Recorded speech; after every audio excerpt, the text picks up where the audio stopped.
నమస్కారం అండి. SB news 9550కి స్వాగతం సుస్వాగతం. ఏ రోజు వార్త ఆ రోజు మనకు అప్డేట్ కావాలంటే ఎస్బీ న్యూస్ 9550 ఛానల్ను మీరు సబ్స్క్రైబ్ చేసుకుంటే ప్రతిరోజు వార్త మీకు అప్డేట్గా ఉంటుంది. ప్రజా కాంగ్రెస్ వారాంతర సమావేశానికి ఇచ్చేసినటువంటి పార్టీ సెక్యులర్స్ అందరికీ నా ప్రత్యేక ధన్యవాదాలు. ఈరోజు ఆంధ్రప్రదేశ్ సిగ్గుపడాల్సినటువంటి విషయం ఒకటి ఉంది. అయాషా మీరా కేసు మీద ఈరోజు సిబిఐ నోటీసులు పంపిస్తే తల్లిదండ్రులు రిజెక్ట్ చేశారు. అంటే ఇప్పటికి సుమారు 18 ఏళ్ళు అయింది. ఆ బిడ్డకి కనీసం ఏ ప్రభుత్వం కూడా ఉమ్మడి ఆంధ్రప్రదేశ్ నుంచి ఈ రోజు వరకు కూడా ఆ కేసులో న్యాయం చేయలేనటువంటి దద్దమ్మ ప్రభుత్వాలన్నీ కూడా ఈ రోజు వరకు కొనసాగినాయి. ఆ అమ్మాయిని అత్యంత పాశవికంగా ఒక మెడికల్ స్టూడెంట్, అంటే బీఫార్మసీ చదువుతున్నటువంటి అమ్మాయి ఆ హాస్టల్లో చదివితే ఒకడు ఎవడో లేదు ఇద్దరో తెలియదు అర్ధరాత్రి చొరబడి చాలా ఘోరంగా చేతులు విరిచేసి అలా కాళ్ళు విరిచేసి ఆ అమ్మాయిని బలాత్కరించి చాలా ఘోరాతి ఘోరంగా మానవత్వం అసలు లేనటువంటి క్రూర మృగాల కన్నా హీనంగా ఆ అమ్మాయిని రేప్ చేసి చంపేశారు. అలాంటి కేసుని రాష్ట్ర ప్రభుత్వం ఏం చేయలేకపోయింది, పోలీస్ వ్యవస్థ ఏం చేయలేకపోయింది, సిబిసిఐడి ఏం చేయలేకపోయింది, చివరికి సిఐడి కూడా చేతులు ఎత్తేసింది. ఈ భారతదేశంలో సిఐడి వ్యవస్థ ఉంది అని చెప్పుకోవడం కన్నా సిగ్గుపడాలి. ఒక law and order police, civil police చేయాల్సినటువంటి కేసుని తేల్చలేకపోయారు. ఆ తల్లిదండ్రులు గగ్గోలమని ఈ రోజు వరకు ఏడుస్తున్నారు. ఉదాహరణకి ఈరోజు నేపాల్లో ఒక ఇన్సిడెంట్ జరిగింది. ఏ ఇన్సిడెంట్ అంటే 11 ఏళ్ల పాపనే ఒక మంత్రి కారు ఢీకొట్టి వెళ్ళిపోయింది. దానికి ఆ మంత్రి కారు లో ఉన్నటువంటి వాళ్ళకి ప్రభుత్వం ఒత్తాస పలికింది. దాని మీద అక్కడ ప్రజలు నిరసన వ్యక్తం చేసి ఉవ్వెత్తున యూత్ అంతా కూడా పెద్ద స్థాయిలో ఒక తిరుగుబాటు వచ్చింది.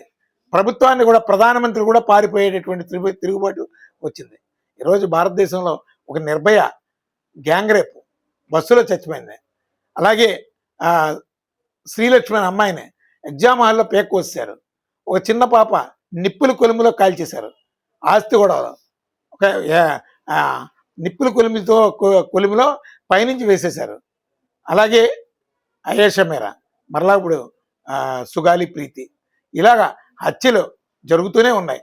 కానీ మన ఓటర్లకి, ఆంధ్రప్రదేశ్లో ఉన్నటువంటి ఓటర్లకి ఓటుకి నోటు తీసుకోవడం మీద ఉన్నటువంటి ఇంట్రెస్ట్, మన బిడ్డ కాదు కదా, పక్కింటి బిడ్డే కదా, వేరే బిడ్డ కదా అనే ఆలోచనతో ఇక్కడ ఒక రకమైనటువంటి మత్తుకి అలవాటు పడిపోయి మన బాడీలో ఉన్నటువంటి ఆర్గాన్స్ అన్నీ కూడా చచ్చుబడిపోయినాయి.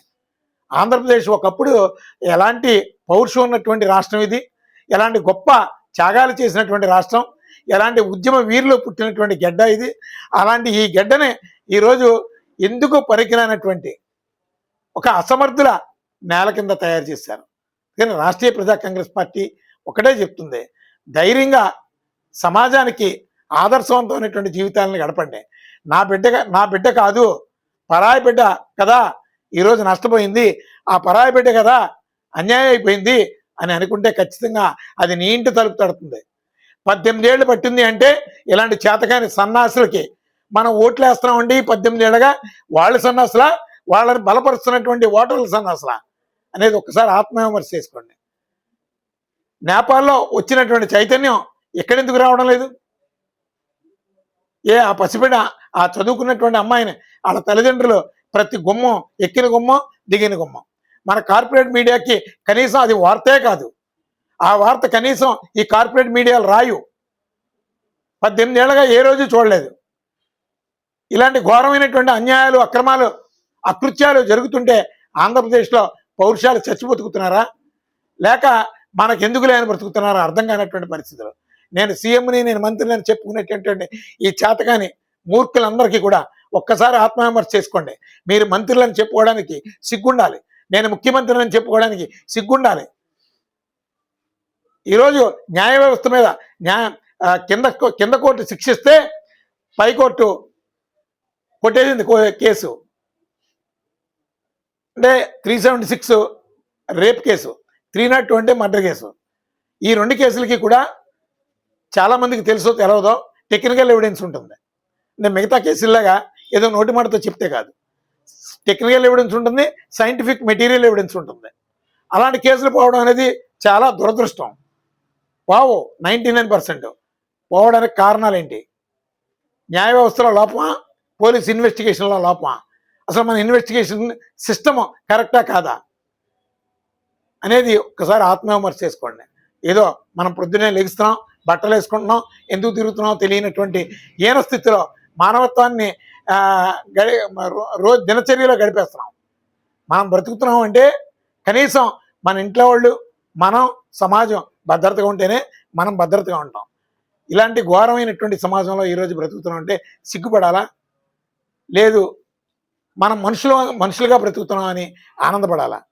మనం తినే తిండి అది తిండి అని అనుకుని తినడం, బ్రతికేస్తున్నాం, ఎలాగోలా బ్రతికేస్తున్నాం, ఆ బిడ్డ బ్రతికేస్తుంది, నేను బ్రతికేస్తున్నాను అని అనుకోవడం, పశువుల కన్నా హీనంగా బ్రతుకుతున్నటువంటి ఈ సమాజాన్ని మార్చుకోవాల్సిన అవసరం ఖచ్చితంగా మనం మారాలి. మన ఆలోచన విధానాన్ని మనల్నే ఆదర్శంగా తీసుకుని మన బిడ్డ పెరగాలి. అంతేగాని ఎవరో సినిమా వాడినాం లేదంటే ఇంకొకకుండా కాదు. అందుకని మన బిడ్డలకి, ఈ సమాజానికి మనం ఆదర్శంగా నిలవాలి. ఈ సమాజంలో శాంతి భద్రతలను కాపాడగలగాలి. అలాగే ఇప్పుడున్నటువంటి సిస్టమ్ ఎందుకు చేతగాని సిస్టమ్, అసెంబ్లీలోని పార్లమెంట్లో ఉన్నటువంటి వాళ్ళు ఏ రోజైనా ఈ అయోధ్య మీద కేసు ఎత్తినటువంటి చర్చ పెట్టినటువంటి దాఖలాలో ఏ ప్రజాప్రతినిధులు ఉన్నాయా? సిగ్గులైనటువంటి ప్రజాప్రతినిధులు అందరూ కూడా ఈరోజు చట్టసభల్లో ఉంటారు. కానీ రాష్ట్రీయ ప్రజా కాంగ్రెస్ పార్టీ లక్ష్యం ఉంటాయి ఈ చేతకాని ప్రభుత్వాలకి వ్యతిరేకంగా శాంతి భద్రతలను సమానంగా అమలు చేసే విధంగా ప్రతి బిడ్డ భద్రతగా బతికేటటువంటి గొప్ప భద్రత కలిగినటువంటి సమాజం రాష్ట్రీయ ప్రజా కాంగ్రెస్ పార్టీ ద్వారా సాధ్యం. అలాగే 3వ